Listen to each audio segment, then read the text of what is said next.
the story of Bitcoin. I mean, it's really a story of a fundamental fracture, right? It absolutely is a clash of two visions. Exactly. It started life famously as peer-to-peer electronic cash. That was the whole idea. High transaction speeds, really low fees. Yeah.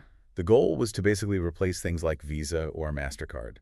But for most people today, Bitcoin is something totally different. We all call it digital gold. It's scarce, it's difficult to move, expensive to actually transact with. It's become a store of value that's, locked up in these big institutional products. And that tension electronic cash versus digital gold is so central to the ecosystem we have now. It is. But what we're looking at today, it's not just a philosophical debate. We're doing a deep dive into an extraordinary legal document that claims this whole shift, well, wasn't organic. It was planned? Allegedly, it was a result of a coordinated, decade-long criminal campaign. Okay, let's unpack that. Our source material for this is rooted in a motion for leave to file a second amended complaint. It's a federal civil case in Pennsylvania. Case number is 4.25CV0001 KMPJC. And yeah, it is explosive. The core allegation is the existence of what they call a digital gold enterprise. Right, and they give it a timeline, operating roughly from 2015 all the way up to 2026. And allegedly orchestrated by Barry E. Silbert and his company, Digital Currency Group DCG. Yeah, the complaint lays out this sweeping pattern of racketeering activity.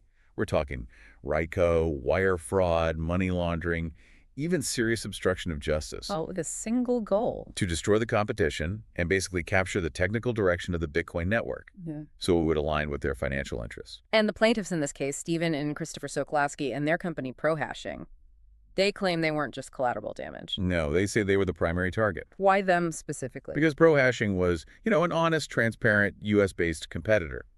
And they were fierce advocates for that original electronic cash vision. A large block size. Exactly. The technical fight becomes the motive for the alleged crime. The complaint details 4 main schemes or predicate acts that they used. Okay. It starts with this foundational technical attack, the ProHashing scheme. We're talking systematic sabotage, theft. And then it gets worse. Then it escalates into a legal cover-up, the fraudulent balance sheet scheme, and then it turns into just outright courtroom obstruction with 2 more schemes, the Jeffries claim sale and the Falco adversary proceeding. To understand why anyone would go to these lengths, we have to start right at the beginning of the conflict, the Bitcoin block size limit. Why does that one technical variable matter so much? Because it's the tap. It controls the entire flow of economic activity on the network. Satoshi set it at 1 megabyte back in 2010. Right. But the sources we're looking at stress this was always meant to be a temporary measure. It was just a defense against spamming attacks when the network was tiny. It was never supposed to be permanent. And the size of that pipe just fundamentally dictates what Bitcoin can be used for. Exactly. If you open up the pipe, that's the electronic cash vision the plaintiffs wanted, you get high transaction throughput, tiny fees, and Bitcoin becomes globally accessible. It can actually work like money. But the small block size, the digital gold vision that the enterprise allegedly pushed for, that creates deliberate friction, doesn't it? Deliberate friction is the perfect way to put it. You get limited network capacity, which leads to these wildly high fees. They can spike from, say, $1 to $50 or more per transaction. And that engineered scarcity? That's the billion-dollar insight. That's it. When fees are high, small amounts of Bitcoin become what's called dust. It's just financially irrational to move $5 worth of Bitcoin if the fee is $10. So you're forced to aggregate your funds. You're forced into custodial services. And that is precisely where DCG's financial products like the Grayscale Bitcoin Trust, GBTC, just thrive. So the argument here is that high fees aren't just an unfortunate side effect? No, they're the necessary manufactured market structure that guarantees profitability for this whole custodial financialization business. The complaint even puts a number on it.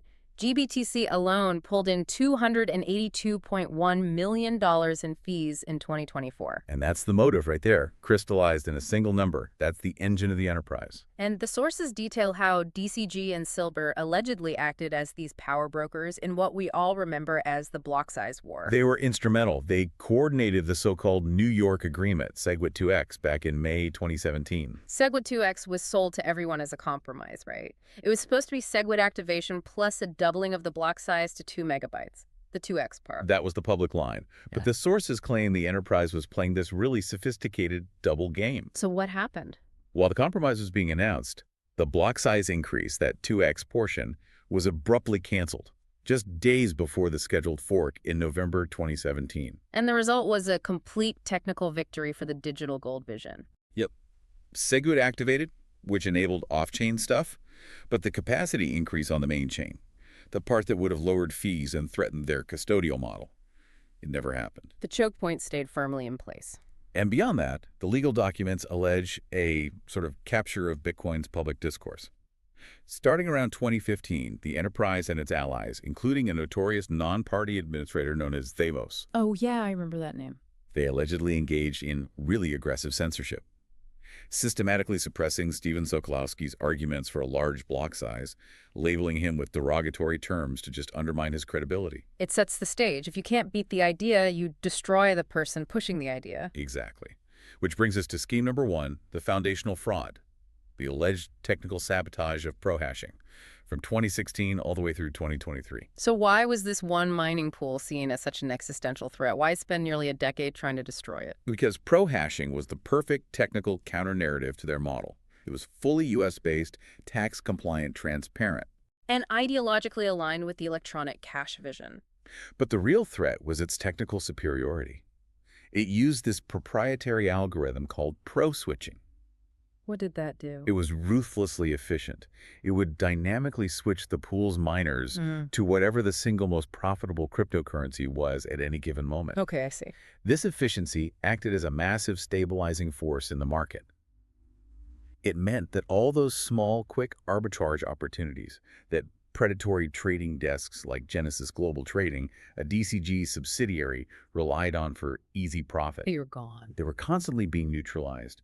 ProHashing was allegedly bleeding money out of the enterprise's trading arm just by being too honest and too efficient. That paints a very clear motive. So the document alleges they got root access to ProHashing's server, probably with something called the Quasar Remote Access Trojan. But here's the part that's really key. They didn't just drain the hot wallets, which sometimes held over $100,000. They chose something else. They chose the block withholding attack. Why that specific and, frankly, inefficient method? It's sophisticated sabotage. To do a block withholding attack, the attacker secretly modifies their miner software.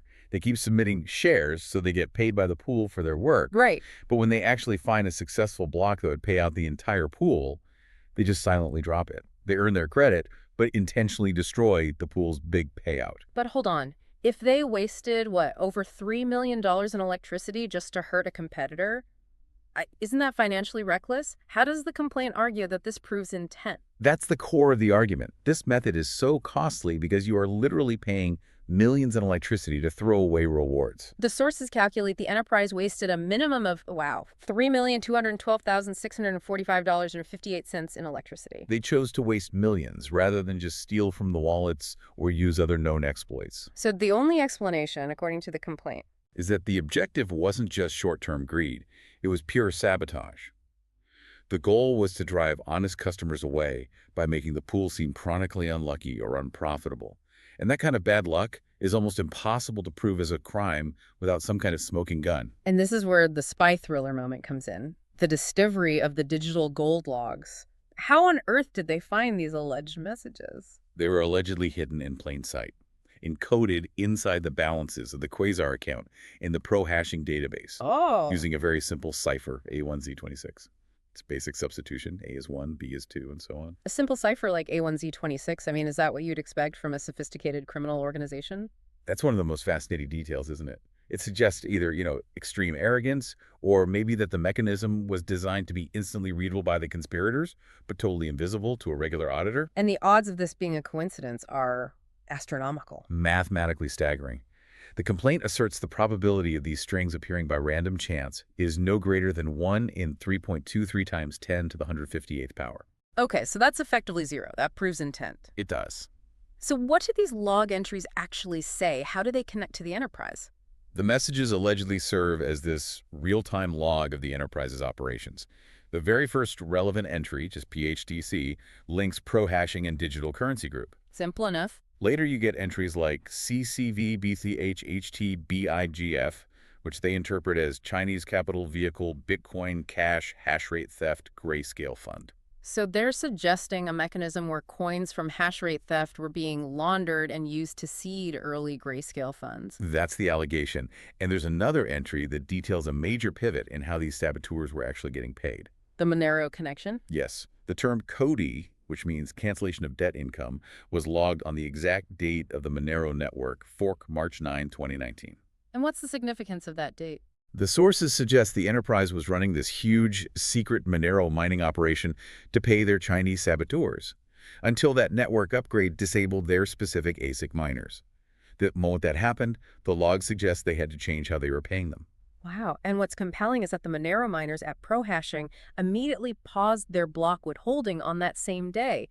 It suggests coordination. It does. And then to really tie it all back to the digital gold narrative, there's an entry from August 11, 2020. What happened then? That's the day MicroStrategy, which the log calls Strategy, announced its first massive Bitcoin treasury purchase. The log entry reads PCY SBEGCI. Which means? Public company is Special Purpose Entity Genesis Capital, Inc. It shows alleged insiders logging this critical corporate event that solidified the public perception of Bitcoin as a corporate store of value, the exact narrative they were fighting to establish. So the consequence of this decade of alleged sabotage was simple: customer attrition. Profitability was artificially low, the Monero Group earning 14% less, which led to the eventual closure of ProHashing. And with Scheme 1 underway, we shift to the cover-up and the legal war, starting with Scheme 2, the fraudulent balance sheet. This happens in June 2022. GGC, DCG's subsidiary, is facing total collapse after the Three Arrows Capital default, a $1.1 billion hole. This is a critical moment. The enterprise had to control the narrative and the legal process that was about to unfold. So DCG and Silbert signed this highly questionable $1.1 billion promissory note. Publicly, this note was just a bandage to cover the bad loan. But the plaintiffs alleged the true, much more important purpose of this note was to create a forensic firewall. A forensic firewall. Explain that. Okay, so if GGC had gone into an uncontrolled Chapter 7 liquidation, an independent trustee would have been appointed. That trustee would have had the power and the duty to investigate all the company's books. Including the logs, the Chinese payments. Everything. The evidence of the ProHashing scheme. That investigation would have exposed the whole digital gold narrative as a fraud built on crime. So by signing the note, DCG could push GGC into a controlled Chapter 11 process, where management often stays in control. It bought them time to bury evidence and dictate the bankruptcy timeline. and the Sokolowskis, using their entity CMLLC, they relied on this fake financial stability. That fraudulent balance sheet, which falsely listed the promissory note as a current asset, provided this false sense of security. It was the lulling part of the scheme. Relying on that, they renewed significant personal and family loans at GGC in September 2022. And then lost much of their life savings when GGC finally filed for bankruptcy shortly after. The note allegedly lulled them, and possibly other victims, into just inaction. The legal war just immediately escalated into full-blown obstruction. Let's move to Scheme 3, the Jeffries claim sale. How does a simple financial deal become a racketeering act? It becomes a legal tripwire. Jeffries leveraged credit products, and Jeffries Financial Group allegedly facilitated a fraudulent claim sale. It targeted CMLLC just before the Genesis bankruptcy filing. And the goal wasn't actually to acquire the claim. No, the goal was reported to be legal intimidation. Through contract language. Yes, the contract allegedly included these non-standard, probably unenforceable clauses. They were designed to create what they call strategic ambiguity around the plaintiff's standing to sue. And crucially, they included a clause trying to assign future DOJ forfeiture funds. That's a huge tell. Why would you include a clause about future Department of Justice forfeiture funds? It suggests, you're dealing with assets tied to potential criminal activity. Exactly. If the claim was purely commercial, why prepare for federal forfeiture? The goal was to cloud the Sokolowskis' right to pursue their civil case against the enterprise, to chill the prosecution of the deeper misconduct by tying them up in these smaller legal fights over standing. Which brings us to the climax of the obstruction, Scheme 4, the alleged fraud on the court with the Falco adversary proceeding. This is the enterprise allegedly using the bankruptcy court itself as a weapon. A defendant, Vincent Falco, filed what the plaintiffs call an objectively baseless lawsuit in New York. And it was strategically timed to overlap with the Sokolowskis' existing case in Pennsylvania. And then the enterprise's lawyers filed the Falco AP in bankruptcy court. Right. And the purpose of that AP was to try and trick the bankruptcy court, presided over by Judge Sean Lane, into declaring the Sokolowskis' claims as just derivative property of the bankrupt estate. If that had worked. If that had worked, the court could have issued an injunction, stopping their massive RICO case in its tracks and potentially robbing them of their ability to hold the leadership accountable. The audacity is just striking. The plaintiffs, the alleged victims here, were being threatened with criminal bankruptcy fraud themselves. While the enterprise was allegedly coordinating this sophisticated obstruction scheme in real time. And the documents highlight the sense of desperation, right? Oh, yeah. They detail improper, hastily served subpoenas on key witnesses issued just days before a crucial hearing. It suggests they were taking extreme measures to prevent any exculpatory evidence about the ProHashing fraud from ever making it onto the court record. The legal maneuvering was less about winning and more about paralyzing the investigation. So if we step back and look at the whole picture, this 11-year timeline from 2015 to 2026, what are the overarching implications? The alleged result is the systematic destruction of a compliant U.S. competitor, ProHashing, and in doing so, solidifying the dominance of DCG's mining arm, Founder USA, and the entire digital gold ecosystem. And the sources claim this entire institutional structure isn't built on innovation. It's built on, allegedly, $22.8 million in stolen and laundered coins, funded by sacrificing millions more of these block withholding attacks that were designed to just look like bad luck. The prayer for relief is equally aggressive. They're seeking maximum damages to cripple the enterprise, calculated as the current enterprise value of DCG trebled. Yeah, that kind of financial target really underscores the severity of the charges. This whole deep dive, it fundamentally challenges the accepted history of crypto. It suggests that those technical debates from the early days, the fight over a seemingly minor detail like the 1 millib block size, they weren't academic. No, they were allegedly the central motive for an 11-year racketeering enterprise. An enterprise that used technical sabotage to fundamentally drive market structure, set the stage for major financial collapses like Genesis, and ultimately affect millions of retail consumers who were lured into that very profitable digital gold narrative. So if the centralization of a technical protocol can provide the motive for an 11-year RCO scheme, that raises a really profound question for you to think about. What other seemingly innocuous technical choices are being made right now in the broader crypto world, in sidechains and scaling solutions and governance systems that might be concealing massive long-term financial control designed to limit access and enrich the few? Something for you to mull over the next time you look at a transaction fee.